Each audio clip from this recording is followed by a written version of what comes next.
Hello and welcome to the Sisters for Fitness Wellness Show. I'm Stephanie Gaines-Bryant. We're going to continue our discussion on holiday blues today and how to take a positive attitude into the new year. Our guest today is Dr. Renita Gabriel. She's a psychologist and she is with Breakthroughs Psychological Services. She's the owner and operator. Welcome this morning. Thank you. It's good to be here. So we're continuing our discussion on holiday blues. And as we know, this time of year, some people can get depressed. Some people can really go into a dark place because of the holiday season. Do you see that a lot with your practice this time of year? Yes, certainly I do. And just in general, it's in the media, people are talking about it a lot. So yes, I do. What would be your definition of holiday blues? What do you see when someone walks into your office with certain symptoms? Well, I think it's really important to distinguish holiday blues from seasonal affective disorder as well as more serious, clinical major depressive disorder. With the holiday blues, it tends to be sadness or depression, even some anxiety surrounding the holidays specifically, Thanksgiving through New Year's. And a lot of times people have symptoms, sadness, kind of withdrawing, can't sleep, can't eat, some of the things that you would see in major depressive disorder or other depressions. With seasonal affective disorder, it's more so a depression brought on by the winter season in general. With the days being shorter, there's less light exposure. And so people have a lot of depressive symptoms associated with the winter season. And so that's something different. We find that it can be treated or remedied a bit with UV exposure, so light therapy. And that seems to help people with seasonal affective disorder, but it is different from the holiday blues because holiday blues stem from, the holidays specifically. So what are some of the things that you would recommend, be it changing your diet or whether it be exercise, or how do you maintain during this time of year, maintain your sanity, especially if you're dealing with children and you feel like your name is I want, mommy I want, or daddy I want. It seems like when there's so many things pulling on you, how do you maintain your sanity? Right. Amen to that. Well, I think one of the things that they figure like it's the holidays, they kind of take a break from the routine. People start eating a certain way, maybe not as healthy as they were during the course of the year. It's like, oh, it's the holidays, and, kind of splurging on that, maybe let go of some of their exercising, routines. I mean, you know all about that. Yes. And that can certainly contribute to, feelings of depression and, with the kids kind of coming at you, I want this, I want that. I think it's important to set those boundaries and be realistic. Be realistic about what you can do as a family. Budgeting would be a good thing to do. Planning ahead with, what activities are we going to participate in this year? What are we going to do with the kids this year? And just kind of, before you kind of even go into the season, kind of have a plan of action or set some guidelines and boundaries up for yourself. I think that would be helpful for some folks that tend to get overwhelmed by everything coming at you. Exactly. And of course, we live in this society of immediate gratification. And as mothers, because I hope you don't mind my saying that you're a mother too, as a mother, we want our kids to be happy. And we think about, okay, they'll be happy now if I buy this, that, and the other thing. But in January, will I be happy when I look at my bank account and it's negative? Exactly. So yes, just really being honest with yourself, honest with your spouse or your partner or whoever you're making those decisions with, and even honest with your children about what we're going to be doing this year. And I think sometimes people have an ideal of what the holidays should be. I think it's important for us to maybe sometimes redefine those. Holidays don't have to necessarily mean eggnog and buying as many presents as possible. It can mean volunteering at a soup kitchen. It can mean, doing something untraditional. And I think your family and you kind of have to come up with that. How do you want to celebrate the holidays this year? It's funny that you would mention that. There's nothing that makes you feel better than giving back. Then, for example, my church is doing something during the holiday season where homeless people will be spending the night at the church, and they'll be fed and served and stuff. There's nothing that makes you feel better that's more of a gift than to give of yourself during this season, whether it be serving at a soup kitchen, whether it's visiting some elderly folks. There's nothing like giving back. You're right on with that, Stephanie. Actually, there are studies that show that volunteering and giving of yourself does improve mood, especially when you're dealing with depression and low mood. So you're right on. You know, another thing, the positive thing about this, it sounds like, with the holiday blues opposed to seasonal affective disorder, is that it won't last forever. Just like the holidays come and go, so do the blues. The holiday blues. I think that's a great perspective to have, especially folks who have, may experience holiday blues from the loss of a loved one or family, dynamics or, relational concerns. It's okay to feel sorrowful. It's okay to feel sad. It's okay to take that moment to cry or to acknowledge that you miss the individual or that you're having a hard time. That's okay. But like you said, those feelings, they pass. The sadness, it may take a while, but it passes. You can have that moment and just acknowledge that, hey, it's okay. So I think that's a good point that you made about it will pass. And one thing you just said that's also key is to give yourself permission. That's right. To feel sad. Give yourself permission to grieve. We don't know, oh my gosh, I'm grieving. I feel guilty because I'm not doing this, I'm not doing that. But it's okay. That's right. That's right. I think a lot of us don't give ourselves permission. We feel that we have to, especially as women, we feel that we have to be so strong. We have to put on that face. We can't let anyone see us, break down. And that couldn't be, the furthest from the truth. I think acknowledging that, you're weak is strength in and of itself. That is so very true. One of the reasons that I wanted to have you on as a guest is, in reading your background, you state that you approach psychology from a Christian point of view, or from a Christian frame of mind. Why? Well, what's that about? Can we discuss that a little bit? Sure, we can. So I am a secularly trained therapist or psychologist, but I am affiliated with the American Association of Christian Counselors. So I take, it's a great organization. They're based out of Virginia, but I take a lot of continuing education credits, through them. And basically what the Christian counseling approach to therapy is basically allowing clients who, share that value system to use their Christian value system in the therapy. So we can pray in therapy if the client, is okay with that. We can, go and refer to scripture if the client is okay with that. Just basically whatever the client desires in the session from their Christian background, we can utilize to help them in the therapy. So as a Christian myself, I always pray before, any interaction that I have with anyone, because that's what gives me strength and really helps me, keeps me grounded. So I don't impose that on anyone. I don't say that you have to pray with me. I'm doing that anyway, whether it's a secular person coming in for just, I don't want Christian, practice in the therapy, or whether it's someone who does.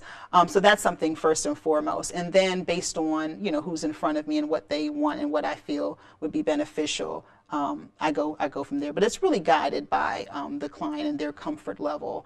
But it's interesting because when I was in graduate school, we really focused on the biopsychosocial model for health and understanding health concerns. So there's a biological component to mental illness. There's also the social component, environmental, and then there's the psyche, the thinking and processing. Part of mental health concerns, but we kind of stopped there.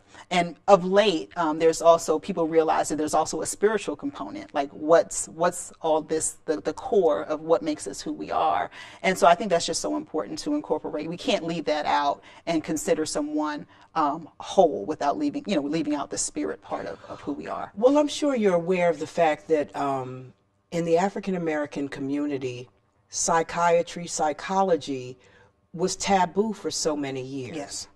Do you find that adding that whole spiritual component to it, that whole Christian component, makes it more palatable for people who wouldn't otherwise visit a psychologist or psychiatrist? Yes, I believe it does, Stephanie. I think it does exactly what you're saying. I think it does make it more palatable because people feel like they can relate to that. I think a lot of the people in our community don't really know what psychotherapy is. It sounds kind of foreign, and people who are really grounded in their faith, they don't want anything that's going to take them away from what they feel, their faith is all about. So I think by adding that spiritual component or acknowledging that that's an important part of who they are, I think that makes it more palatable and makes people, more open to exploring the whole therapy thing. I know I have a yoga studio and I'm a certified yoga instructor. And I know some folks walk in and because of the idea of yoga, they think you're going to do something strange or something that's outside of their faith. And so I probably the same thing with you with the whole psychology thing. You have to sort of make them feel comfortable, make them feel like you're not doing something strange, it's something helpful, it's something that's going to help you become all you can be. That's right. Yeah, that's right, essentially. Now, as we go into the new year, the big thing is to make New Year's resolutions. I'm going to lose 30 pounds in 30 days. I'm going to become a vegetarian and eat nothing but, but greens and hummus. And a lot of times, as I've seen with my yoga studio, first of the year, jam-packed, wall-to-wall people. Come March, class is empty. So let's move into how do you make a resolution, or should you even make resolutions? Should you just leave that concept alone so you don't even frustrate yourself? Or if you make a resolution, how do you keep it?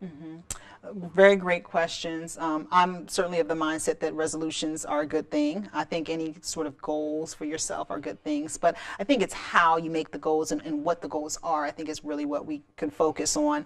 A couple years ago, I spoke to someone else about this issue, and I got some information from particularly the American Psychological Association. They actually had some really good information about this particular issue, but I made an acronym from the information. Okay. And I call it STEPS. Okay. So I'd like to share that Yes, today. absolutely. So the first one is S, set realistic goals.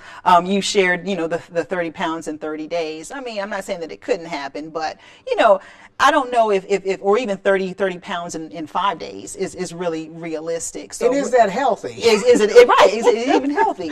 So I think that's certainly a main thing, to set goals that are, attainable, realistic. So that would be the S. Are they achievable?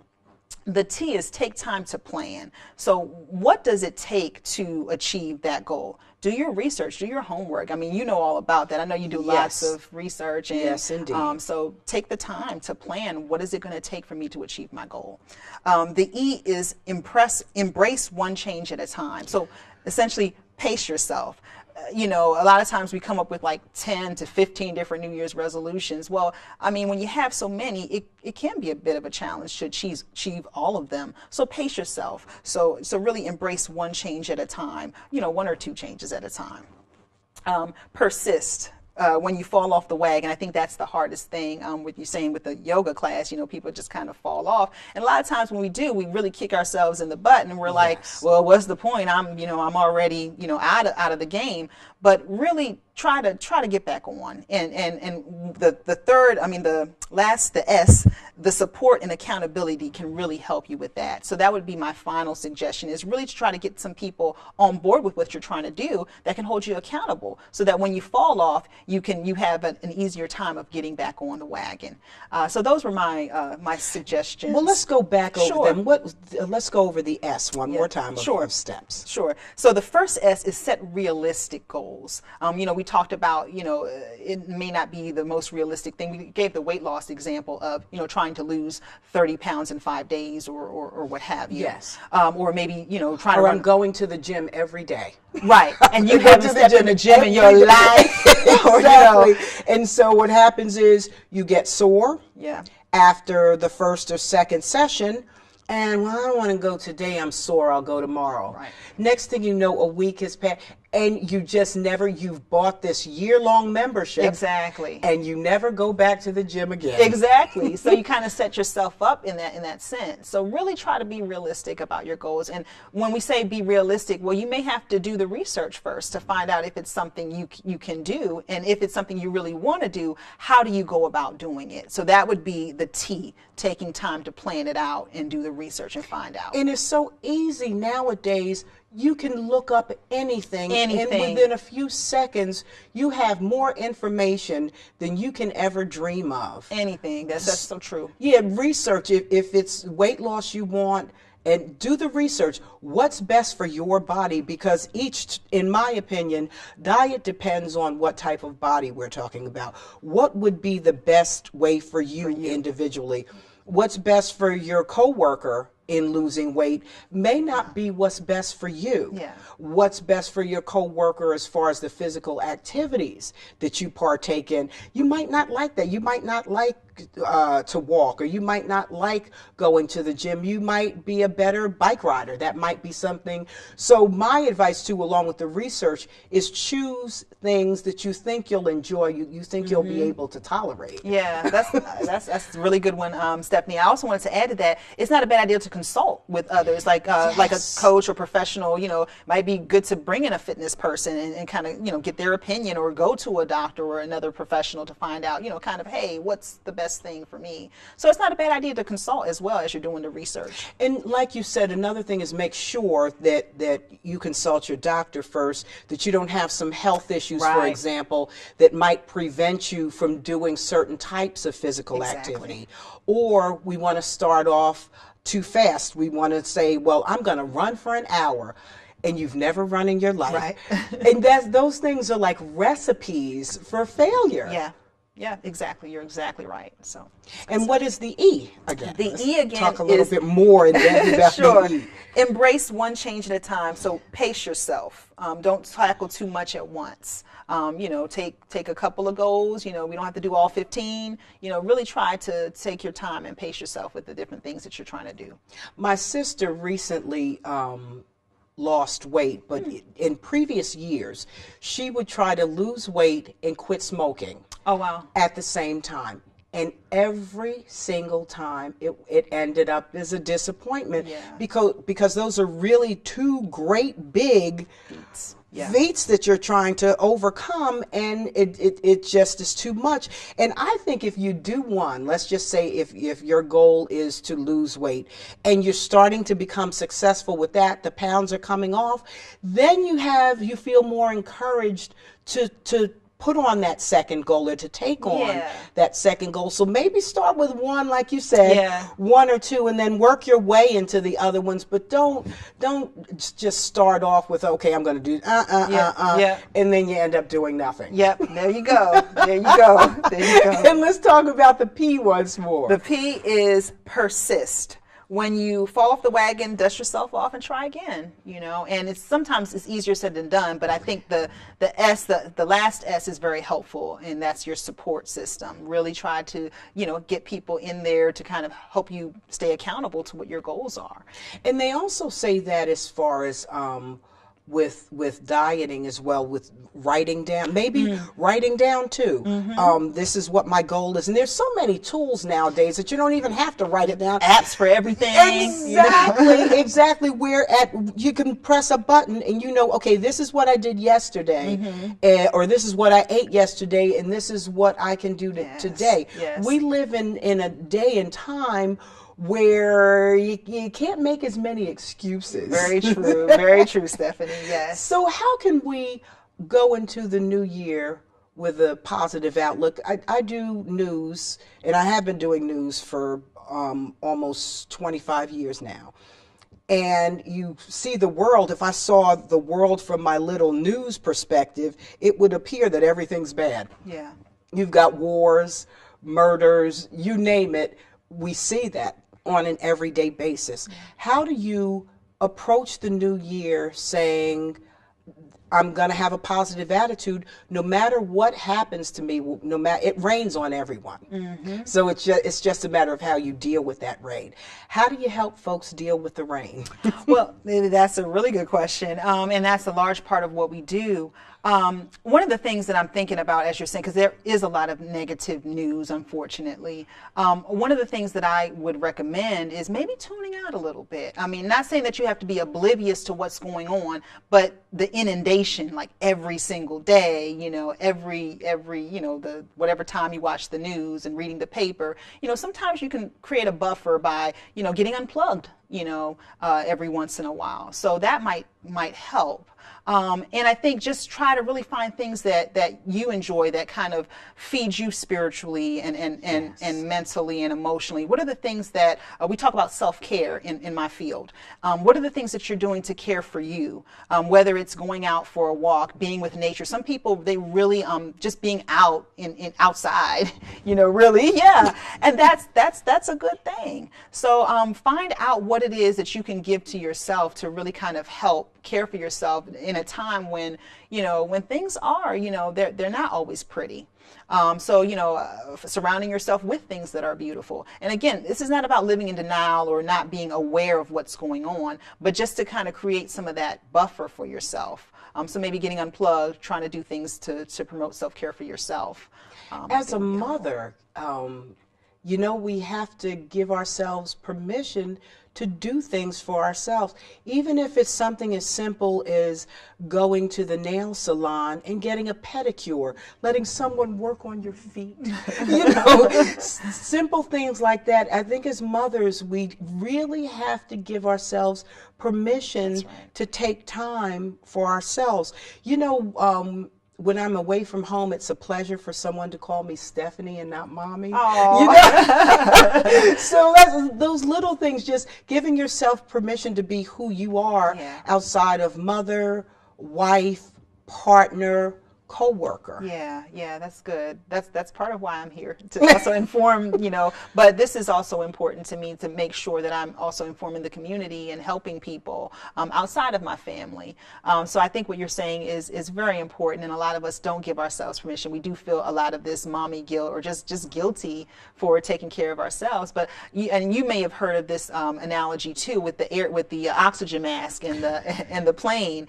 And it's essentially, you can't be good for anyone else unless you're good for yourself. They tell you to put your mask on first before you can put on your child's mask. And that's the whole idea of taking care of yourself, so that you can be better equipped and rested and able to take care of the ones who also need you. As a psychologist who deals in the realm of your Christian beliefs, how do you tell people, or how do you work with your clients as far as making sure that they put that first? Put themselves, because people do struggle with, am I being selfish? Exactly. But exactly. Even there's countless examples in the Bible where, even though Jesus, and that's how, a lot of, Christians, we model our lives after Jesus. He's our example. Jesus even got away to pray and to be, by himself at times. So I think you can go to those examples, and also just kind of helping people understand that, if you're so burdened and you're so beat down that you can barely even stand sometimes, how is that going to help anyone? So I think really just trying to encourage people and let people know that it's okay, that it's really the best thing for them, because some of the people that I see, they're so distraught, they're so emotionally burdened that they're really not able to function very well. They're not sleeping well, they're not eating well. And how is that benefiting anyone? Certainly not benefiting them. So I think, also pointing to scripture, what does the word say, for Christians? What does the word say? And then some people, they come for Christian counseling, but they're not necessarily interested in necessarily going to the Bible. So, I really pray that God will give me an opportunity to say something I might say, or something that they may pick up on, maybe a question that I might ask that will help, it will resonate with them, because it's really individual. People have to the message has to resonate with them. And it's no cut and dry one way to advise someone or give, someone some encouragement. It really depends. But I think as a Christian, it's often helpful to go to the Bible and what does the Word of God say? How did Christ live his life? And helping people see that. But again, it's really individual depending on where the person is and meeting the client where they are. If they're not really there and ready to receive that information, well, what am I working with? Where can I make that impact? What can I say? What can I do that would give them some insight or encouragement in the right, in that direction? As a kid, my mom used to say that practice makes perfect. So I would suggest, even if you just take 1 minute a day, and then after 1 minute, take 5 to 10, to go inside and meditate, or go inside and just kind of be mindful of where you are, who you are, what your goals are for that day. Just starting the day off with something positive, whether it's reading a Bible verse, something. What would be your advice in starting off this new year to everyone out there as we head into 2016? What is your golden word of advice? Golden word of advice. Well, again, we talked about setting realistic goals, maybe unplugging from time to time. I think meditation is a great thing to certainly get away and really, like you shared, really kind of get in tune with yourself and what, what you're about and what you'd like for the new year to look like. And, just really affirm yourself. If you can. I sometimes recommend that people do affirmations for themselves, 3 things that they can, say. Wonderful. And post them, around their home, Great word of advice. Yeah. Thank you so much for joining me, and I do plan to see you again in 2016. I hope so, Stephanie. I hope so. We've been talking to Dr. Renita Gabriel. She's the owner and operator of Breakthrough Psychological Services, a wonderful psychologist. It's been great talking to you. You as well. Thank you. I'm Stephanie Gaines-Bryant. You've been watching the Sisters for Fitness Wellness Show. Have a great day.